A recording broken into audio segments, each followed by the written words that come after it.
বন্দেহং শ্রীগুরু শ্রীযুতপদকমলং শ্রীগুরুন বৈষ্ণবাংশ্চ শ্রীরূপং সাগ্রজাতং সহগণ রঘুনাথান্বিতং তং সজীবং সাদ্বৈতং সাবধূতং পরিজনসহিতং কৃষ্ণচৈতন্যদেবং শ্রীরাধাকৃষ্ণপাদান সহগণ ললিতা শ্রীবিশাখানিতংশ্চ পরমারততম পরম দয়াল শ্রী গুরুদেব তথা গুরুবর্গ তথা বৈষ্ণববৃন্দ তথা গৌর নিত্যানন্দ তথা শ্রী রাধা গোবিন্দ দেবের শ্রী চরণ কমলের কৃপা আশীর্বাদ প্রার্থনা করে আজ শ্লোক প্রভুপাদের কিছু উপদেশামৃত পাঠ করে কীর্তন করে শ্রবণপূর্বক আত্মমঙ্গল করবার চেষ্টা করছি।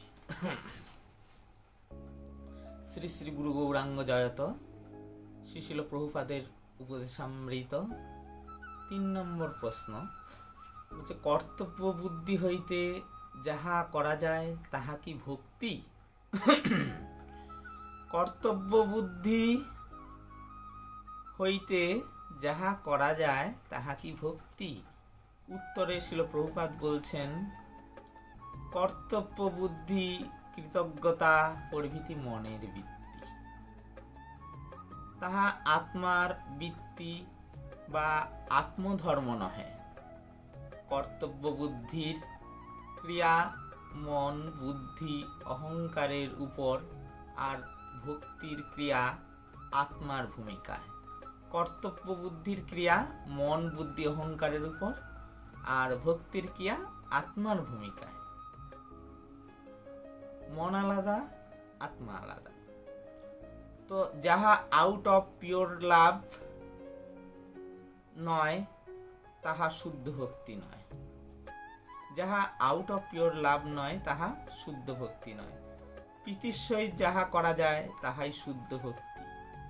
Duty is but regulation.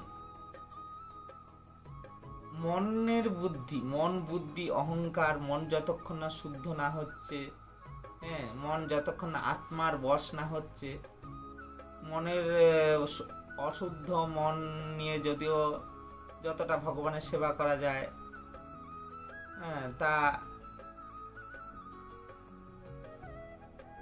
শুদ্ধ ভক্তি নয়।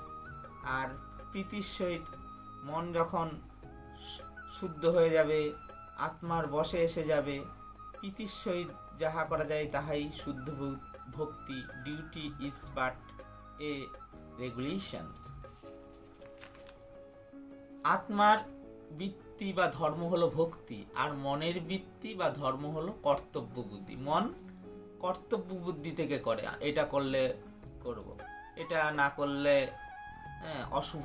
অশোভনীয় দেখায়, সুতরাং এইটা করতে হবে। কিন্তু আত্মা না, আত্মার বৃত্তি হলে এটা আমাকে করতেই হবে। বলছে এই পর্যায়ে একটা গীতার শ্লোক আছে, 18 অধ্যায়ের 66 নম্বর শ্লোক, সর্বধর্মান পরিত্যজ্য মাম একং শরণং ব্রজ অহং তাং সর্বপাপেভ্যো মোক্ষয়িষ্যামি মা শুচঃ। ভগবান বললেন, হে অর্জুন, তুমি সব ধর্ম পরিত্যাগ করে আমারই ভজনা করো, এতে যে তোমার পাপ হবে, সব ধর্ম পরিত্যাগ করতে যে তোমার পাপ হবে, তা থেকে আমি তোমায় উদ্ধার করব, মুক্ত করব। তখন ভগবান বললেন, তোমাকে মুক্ত করলেই তুমি আমার ভজনা করবে, আর না হলে তুমি আমার ভজনা করবে না। সুতরাং এটা শুদ্ধ ভক্তি না। এইটুকুনি বলাতে হলো মনের ভূমিকা, মনের বৃত্তি। কিন্তু আত্মার বৃত্তি, তুমি আমাকে মুক্ত করলেও তোমার সেবা করব, না মুক্ত করলেও তোমার সেবা করবো, এটা হলো আত্মার বৃত্তি। আমি কষ্ট পেলেও তোমাকে ডাকবো, আমি সুখে থাকলেও তোমাকে ডাকবো, কষ্ট পেলেও তোমাকে ডাকবো, আমার মন বিচলিত হবে না। এইটা শুদ্ধ ভক্তি। কোনো বিপদে পড়লে হয়তো ভগবানকে ডাকলাম, ভগবান হয়তো উদ্ধার করলো না, ভগবান পরীক্ষা করে হয়তো কোনো কিছু আমাকে সেই বিপদ থেকে মুক্তি দিল না, তার জন্য ভগবানকে ছেড়ে দিলাম, এইটা শুদ্ধ ভক্তি না। আত্মার বৃত্তি বা ধর্ম হলো ভক্তি, আর মনের বৃত্তি বা ধর্ম হলো কর্তব্য বুদ্ধি। আত্মধর্মই একমাত্র মঙ্গলের রাস্তা। চতুর্থ প্রশ্ন, অন্নাভিলাষ কি? উত্তরে ছিল প্রভুপাদ বলছেন, জগতে যতক্ষণ থাকব কেবল নিজের ইন্দ্রিয় তর্পণই করিব, এইরূপ ইতর অভিলাষী অন্নাভিলাষ। অন্নাভিলাষ কি? জগতে যতক্ষণ থাকবো কেবল নিজের ইন্দ্রিয় তর্পণ করিব, এইরূপ ইতর অভিলাষী অন্নাভিলাষ। কর্তাভিমান কিসে যাবে? 5 নম্বর প্রশ্ন, কর্তাভিমান কিসে যাবে?